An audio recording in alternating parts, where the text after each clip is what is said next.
Hi, ನಾನು Sandeep from tech in Kannada. ಗಮನಿಸ್ತಾ ಇದ್ದೀರಾ, ಇವತ್ತು ನನ್ನ ಮುಂದೆ ಇನ್ಫಿನಿಕ್ಸ್ ಅವ್ರದ್ದು ಮೋಸ್ಟ್ ಪಾಪ್ಯುಲರ್ ಸೀರೀಸ್ ಆಗಿರುವಂಥ ಹಾಟ್ ಸೀರೀಸ್ನ ಲೇಟೆಸ್ಟ್ ಸ್ಮಾರ್ಟ್ಫೋನ್ ಇರುವಂಥದ್ದು ಇನ್ಫಿನಿಕ್ಸ್ ಹಾಟ್ 35G ಅಂತ.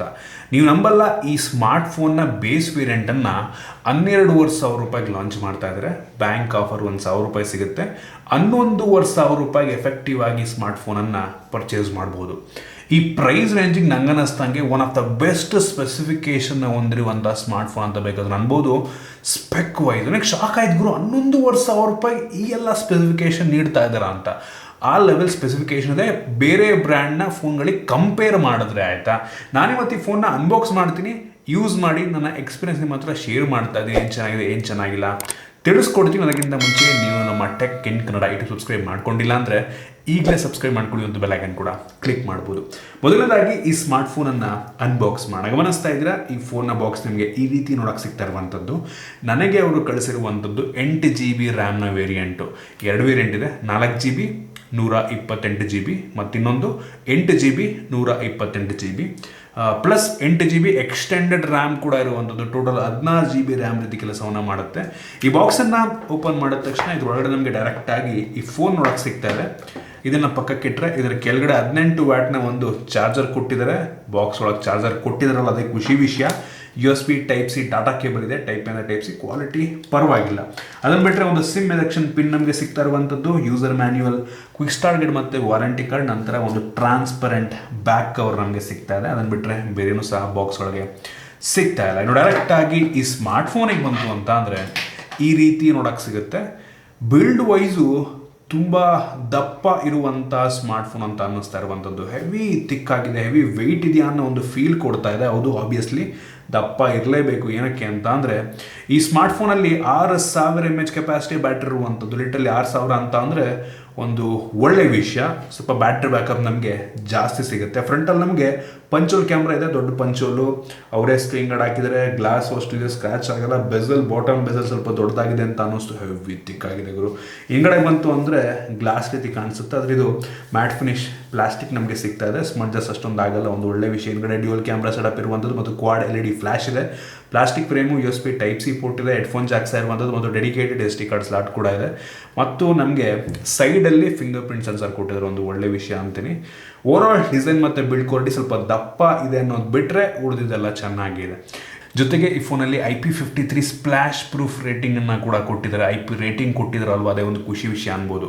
ಇನ್ನು ಡಿಸ್ಪ್ಲೇ ಬಗ್ಗೆ ಮಾತನಾಡಬೇಕಂತ ಅಂದರೆ ಈ ಫೋನಲ್ಲಿ 6.78 ಇಂಚಿನ ಫುಲ್ HD+ ರೆಸೊಲ್ಯೂಷನ್ ಹೊಂದಿರುವಂಥ IPS ಡಿಸ್ಪ್ಲೇ ಇದೆ ಮತ್ತು ಇದು 120 ಹರ್ಟ್ಸ್ನ ರಿಫ್ರೆಶ್ ರೇಟನ್ನು ಸಹ ಹೊಂದಿರುವಂಥದ್ದು. ಈ ಡಿಸ್ಪ್ಲೇ ತುಂಬ ಬ್ರೈಟ್ ಆಗಿದೆ, ವ್ಯೂಯಿಂಗ್ ಆ್ಯಂಗಲ್ ತುಂಬ ಚೆನ್ನಾಗಿದೆ.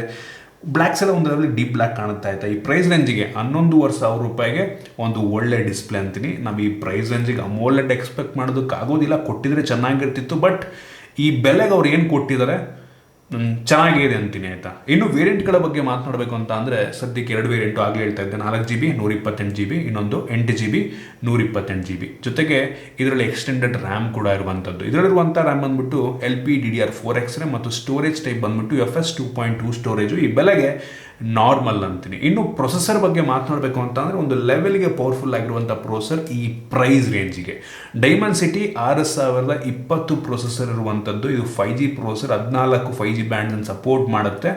ನಾನಂತೂ ಬೆಂಚ್ ಮಾರ್ಕ್ ಚೆಕ್ ಮಾಡಿದಂಗೆ ಕ್ಲೋಸ್ ಟು 4 ಲಕ್ಷ, 3.25-4 ಲಕ್ಷ ರೇಟಿಂಗನ್ನು ಕೊಡಬಲ್ಲಂಥ ಸಾಮರ್ಥ್ಯ ಹೊಂದಿರುವಂಥದ್ದು. ಒಂಥರ ಮಿಡ್ ಆ್ಯಂಡ್ ಪ್ರೊಸೆಸರ್ ಅಂತ ಅನ್ಬೋದು. ಸೊ ಈ ಪ್ರೈಸ್ ರೇಂಜಿಗೆ ಒಂದು ಒಳ್ಳೆ ಪ್ರೊಸೆಸರ್ ಅಂತೀನಿ. ಆಲ್ಮೋಸ್ಟ್ ಎಲ್ಲ ಗೇಮನ್ನು ಒಂದು ಲೆವೆಲಿಗೆ ಮಿಡ್ ಸೆಟ್ಟಿಂಗಲ್ಲಿ ಆಡ್ಕೊಬೋದು. ಅಪ್ಲಿಕೇಶನ್ ತುಂಬ ಸ್ಮೂತಾಗಿ ರನ್ ಆಗುತ್ತೆ. ನಾನು ಯೂಸರ್ ಇಂಟರ್ಫೇಸ್ ಚೆಕ್ ಮಾಡಿದಂಗೆ ತುಂಬ ಸ್ಮೂತಾಗೇ ಇದೆ. ಸೊ ಈ ಬೆಲೆಗೆ ಪ್ರೊಸೆಸರ್ ಕೂಡ ಸೂಪರ್ ಅನ್ಬೋದು. ಇನ್ನು ಕ್ಯಾಮ್ರಾ ಬಗ್ಗೆ ಮಾತನಾಡಬೇಕು ಅಂತ ಅಂದರೆ ಈ ಫೋನಲ್ಲಿ ರೇರಲ್ಲಿ 2 ಕ್ಯಾಮ್ರಾ ಇದೆ. 50MP ಮೈನ್ ಸೆನ್ಸರ್, ಇನ್ನೊಂದು ಮಾಡೋಕ್ಕೆ ಕೆಲಸ ಇಲ್ಲ, ಡೆಪ್ ಸೆನ್ಸರ್ ಕೊಟ್ಟಿದ್ದಾರೆ. ಮೋಸ್ಟ್ಲಿ ಏನು ಅಂತ ಸ್ಪೆಸಿಫೈ ಮಾಡಿಲ್ಲ. AI ಸೆನ್ಸರ್ ಅಂತಾರೆ, ಡೆಪ್ ಸೆನ್ಸರ್ ಅಂತಾರೆ. ಮೈನ್ ಸೆನ್ಸರ್ ಕ್ಯಾಮ್ರಾ ಕ್ಲಾರಿಟಿ ಚೆನ್ನಾಗಿದೆ ಒಂದು ಲೆವೆಲ್ಗೆ. ಡೇ ಲೈಟಲ್ಲಿ ಸಖತ್ತಾಗಿ ತೆಗೆಯುತ್ತೆ, ಲೋ ಲೈಟಲ್ಲಿ ಸ್ವಲ್ಪ ನಾರ್ಮಲ್ ಅಂತ ಅನ್ನಿಸ್ತು. ಈ ಪ್ರೈಸ್ ರೇಂಜಲ್ಲಿ ನೀವು ಯಾವ ಫೋನ್ ತೊಗೊಂಡ್ರು ಕೂಡ ಸಿಮಿಲರ್ ಕ್ಲಾರಿಟಿ ಸಿಗುತ್ತೆ ಅಂತ ಅನಿಸುತ್ತೆ. ನಿಮಗೆ ಆ ಸ್ಯಾಂಪಲ್ ತೋರಿಸ್ತಾ ಇದ್ದೀನಿ, ನೀವೇ ನೋಡ್ಕೊಬೋದು. ಈ ರೇರ್ ಕ್ಯಾಮ್ರಾ 2K ರೆಸೊಲ್ಯೂಷನಲ್ಲಿ ವಿಡಿಯೋ ರೆಕಾರ್ಡ್ ಮಾಡುತ್ತೆ. ಇದರಲ್ಲಿ ಯಾವುದೇ ಆಪ್ಟಿಕಲ್ ಸ್ಟೆಬಿಲೇಷನ್ ಇಲ್ಲ. ಈ ಪ್ರೈಸ್ ರೇಂಜಲ್ಲಿ ಮೋಸ್ಟ್ ಆಫ್ ದ ಬ್ರ್ಯಾಂಡ್ ಯಾರು ಕೂಡ ಕೊಡೋದು ಇಲ್ಲ. ಇನ್ನು ಫ್ರಂಟ್ ಕ್ಯಾಮ್ರಾ ಬಂತು ಅಂತ ಅಂದರೆ 8 MP ಫ್ರಂಟ್ ಕ್ಯಾಮ್ರಾ ಇದೆ. ಕ್ಲಾರಿಟಿ ಪರವಾಗಿಲ್ಲ, ತೋರಿಸ್ತಾ ಇದ್ದೀನಿ. ಒಂದು ಲೆವೆಲಿಗೆ ಈ ಬೆಲೆಗೆ ಸುಮಾರಾಗಿದೆ, ಚೆನ್ನಾಗಿದೆ ಅಂತ ಅನ್ನಿಸ್ತು. ಒಂದು ಲೆವೆಲಿಗೆ ವೈಡಾಗಿ ಕೂಡ ಇರುವಂಥದ್ದು ಮತ್ತು ಫ್ರಂಟಲ್ ಫ್ಲ್ಯಾಶ್ ಕೂಡ ಕೊಟ್ಟಿದ್ದಾರೆ. ಅದು ಕೂಡ ಡ್ಯೂಯಲ್ LED ಫ್ಲ್ಯಾಶ್ ಫ್ರಂಟಲ್ಲೂ. ಸೊ ಅದನ್ನು ನೀವು ಟಾರ್ಚ್ ರೀತಿಯಲ್ಲೂ ಕೂಡ ಯೂಸ್ ಮಾಡ್ಬೋದು, ಎರಡು ಕಡೆನೂ ಟಾರ್ಚ್ ಸಿಗುತ್ತೆ ನಿಮಗೆ. ಕ್ಯಾಮ್ರಾ ಪರವಾಗಿಲ್ಲ ಅಂತೀನಿ, ಫ್ರಂಟು ಕೂಡ ನಿಮಗೆ ವಿಡಿಯೋ 2K ವಿಡಿಯೋ ರೆಕಾರ್ಡಿಂಗ್ ಸಿಗುತ್ತೆ ರೆಸೊಲ್ಯೂಷನಲ್ಲಿ. ಸೊ ಓವರಾಲ್ ಕ್ಯಾಮ್ರಾ ಈ ಬೆಲೆಗೆ ತಕ್ಕ ರೀತಿಯಲ್ಲಿದೆ. ಇನ್ನು ಸೆಕ್ಯೂರಿಟಿ ಬಗ್ಗೆ ಮಾತನಾಡಬೇಕು ಅಂತ ಅಂದರೆ side mounted finger print sensor ಸಿಗ್ತದೆ, ಫಾಸ್ಟ್ ಆಗಿದೆ, ಮತ್ತು ಫೇಸ್ ಅನ್ಲಾಕ್ ಕೂಡ ಅಷ್ಟೇ ಒಂದು ಲೆವೆಲಿಗೆ ಫಾಸ್ಟ್ ಆಗಿದೆ. ಇನ್ನು ಬ್ಯಾಟ್ರಿ ಬಗ್ಗೆ ಮಾತನಾಡಬೇಕು ಅಂತ ಅಂದರೆ 6000 mAh ಕೆಪಾಸಿಟಿ ಬ್ಯಾಟ್ರಿ ಕೊಟ್ಟಿದ್ದಾರೆ, ಸೂಪರ್ ವಿಷಯ. ಮತ್ತು ಬಾಕ್ಸ್ ಒಳಗೆ 18 ವಾಟ್ ಕೊಟ್ಟಿದ್ದಾರೆ, ಅದಕ್ಕೆ ಜಾಸ್ತಿ ಕೊಟ್ಟಿದ್ರೆ ಚೆನ್ನಾಗಿರ್ತಿತ್ತು. 11,500ಕ್ಕೆ ನನಗೆ ಓಕೆ ಅನ್ನಿಸ್ತು. ಇನ್ನು OS ಬಗ್ಗೆ ಮಾತನಾಡಬೇಕು ಅಂತ ಅಂದರೆ ಇದರಲ್ಲಿ Android 13 ಬೇಸ್ ಮೇಲೆ ರನ್ ಆಗ್ತಿರುವಂಥ XOS ಇರುವಂಥದ್ದು, ಆಯಿತಾ. ಸೊ ಅದು ಇನ್ಫಿನಿಕ್ಸ್ ಅವ್ರದ್ದೇ OS. ಇದರಲ್ಲಿ ಕೆಲವೊಂದು ಬೇಡದಿರೋಂಥ ಅಪ್ಲಿಕೇಶನ್ ಎಲ್ಲ ಇದೆ, ಅದನ್ನು ಅನ್ಇನ್ಸ್ಟಾಲ್ ಕೂಡ ಮಾಡೋದು, ಕೆಲವೊಂದು ಅನ್ಇನ್ಸ್ಟಾಲ್ ಮಾಡೋದಕ್ಕೂ ಆಗಲ್ಲ. ಒಟ್ಟಿಗೆ ಸ್ಮೂತ್ ಆಗಿದೆ. ಇದರ ದೊಡ್ಡ ಫ್ಯಾನ್ ಏನೂ ಅಲ್ಲ ಈ ಒಂದು ಲಾಂಚರಿಂದು, ಈ ಯೂಸರ್ ಇಂಟರ್ಫೇಸ್ದು. ಕೆಲವು ಜನಕ್ಕೆ ಅದು ಇಷ್ಟ ಆಗಬಹುದೇನೋ. ಒಟ್ಟಿಗೆ ಎಷ್ಟು ವರ್ಷ ಅಪ್ಡೇಟ್ ಕೊಡ್ತಾರೆ ಅದಿನ್ನು ಅವ್ರೇನು ಕನ್ಫರ್ಮ್ ಮಾಡಿಲ್ಲ. 1 ವರ್ಷ ಕೊಟ್ಟರೆ ದೊಡ್ಡ ವಿಷಯ, ಅದನ್ನು ಕೊಡ್ತಾರಲ್ವೋ ಗ್ಯಾರಂಟಿ ಇಲ್ಲ. ಇನ್ನು ಸ್ಪೀಕರ್ ಬಗ್ಗೆ ಮಾತನಾಡಬೇಕು ಅಂದರೆ ನೀವು ನಂಬಲ್ಲ, ಇದರಲ್ಲಿ ಡ್ಯುಯಲ್ ಸ್ಪೀಕರ್ ಇದೆ, 2 ಸ್ಪೀಕರ್ ಇದೆ. ಇಯರ್ ಪೀಸ್ ಹತ್ರ ಒಂದು, ಇದೊಂದು. ಅದು ಒಂದು ಲೆವೆಲಿಗೆ ಸ್ಟೀರಿಯೋ ರೀತಿ ಕೆಲಸ ಮಾಡುತ್ತೆ. ಕ್ಲಾರಿಟಿ ಪರವಾಗಿಲ್ಲ ಅನ್ನಿಸ್ತು, ಜೋರಾಗಿ ಕೂಡ ಕೇಳುತ್ತೆ ಒಂದು ಲೆವೆಲ್ಗೆ. ಸ್ಟೀರಿಯೋ ಕೊಟ್ಟಿದ್ರಲ್ವ, ಅಂದರೆ 2 ಸ್ಪೀಕರ್ ಕೊಟ್ಟಿದ್ರಲ್ವ, ಅದೇ ಒಂದು ಖುಷಿ ವಿಷಯ ಅನ್ಬೋದು.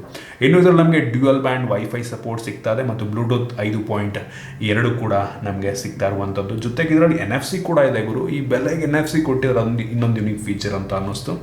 ಜೊತೆಗೆ ಇದರಲ್ಲಿ ವೈಡ್ L1 ಸಪೋರ್ಟ್ ಕೂಡ ಇರುವಂಥದ್ದು. ಸೊ ನೆಟ್ಫ್ಲಿಕ್ಸು, ಪ್ರೈಮಲ್ಲೆಲ್ಲ ನೀವು HD ಕಂಟೆಂಟನ್ನು ಪ್ಲೇ ಮಾಡಬಹುದು. ಮತ್ತೆಲ್ಲ ಬೇಸಿಕ್ ಸೆನ್ಸಾರ್ಸ್ ಎಲ್ಲ ಇದೆ. ಸ್ಪೆಸಿಫಿಕೇಷನ್ ನೋಡೋದಕ್ಕೆ ಹೋದರೆ ನಿಮಗೆ ಈ ಪ್ರೈಸ್ ರೇಂಜಿಗೆ ಲಿಟ್ರಲಿ ಬೇರೆ ಯಾವ ಬ್ರ್ಯಾಂಡು ಕೂಡ ಈ ಸ್ಪೆಸಿಫಿಕೇಷನ್ ನೀಡ್ತಿಲ್ಲ. ನೀವು ಯಾವುದಕ್ಕೆ ಕಂಪೇರ್ ಮಾಡ್ಕೊಳ್ಳಿ, ಆಯಿತಾ. ಓವರಾಲ್ ಸ್ಪೆಸಿಫಿಕೇಷನ್ ನೋಡಿದ್ರೆ ಇದು ಎಲ್ಲದರಲ್ಲೂ ಒಂದು ಕೈ ಮೇಲೆ ಇದೆ ಅಂತಲೇ ಅನ್ಬೋದು. ಆದರೆ ಕೆಲವು ಜನಕ್ಕೆ ಈ ಇನ್ಫಿನಿಕ್ಸಲ್ಲಿ ತೊಗೊಬೋದಾ ಅಂತ ಡೌಟ್ ಇರುತ್ತೆ. ನೋಡಿ, ಸ್ಪೆಕ್ ವೈಸ್ ಒಂದು ಚೆನ್ನಾಗಿದೆ, ವಾರಂಟಿ ಸಿಗುತ್ತೆ ನಿಮಗೆ. ಇವ್ರದ್ದು ಸರ್ವಿಸ್ ಸೆಂಟರ್ಗಳು ಕೂಡ ತುಂಬ ಚೆನ್ನಾಗಿದೆ. ನೋಡಿ, ನಿಮ್ಮ ಪ್ರಿಯಾರಿಟಿ ಬ್ರ್ಯಾಂಡಲ್ಲಿ ಓಕೆ ಅಂದರೆ ಫೋನ್ನ ಪರ್ಚೇಸ್ ಮಾಡ್ಬೋದು. ಇದು ಈ ಫೋನ್ನ ಬಗ್ಗೆ ನಾನು ಆನೆಸ್ಟ್ ಒಪಿನಿಯನ್ನು. ನಿಮ್ಗೆ ಏನು ಅನ್ನಿಸ್ತು ಕಾಮೆಂಟ್ ಮಾಡಿ, ಕನ್ನಡದಲ್ಲೇ ಕಾಮೆಂಟ್ ಮಾಡಿ. ಪರ್ಚೇಸ್ ಮಾಡ್ತೀರಾ, ಹೇಗೆ ಈ ಬ್ರ್ಯಾಂಡ್ ಓಕೆನಾ, ನಿಮ್ಗೆ ಏನು ಅನಿಸುತ್ತೆ ಕಾಮೆಂಟ್ ಮಾಡಿ. ಇಷ್ಟ ಆಗಿದ್ರೆ ಲೈಕ್ ಮಾಡಿ, ಶೇರ್ ಮಾಡಿ. ಇದೇ ರೀತಿ ನಮ್ಮ ಬೇರೆ ಬೇರೆ ವೀಡಿಯೋಗಳು ನಮ್ಮ tech and Kannada ID subscribe ಮಾಡ್ಕೊಂಡಿಲ್ಲ ಅಂದರೆ ಈಗಲೇ ಸಬ್ಸ್ಕ್ರೈಬ್ ಮಾಡ್ಕೊಂಡು, ಮತ್ತು ಬೆಲ್ ಐಕನ್ ಕೂಡ ಕ್ಲಿಕ್ ಮಾಡ್ಬೋದು. ಸಿಗೋಣ ಮುಂದಿನ ವೀಡಿಯೋದಲ್ಲಿ.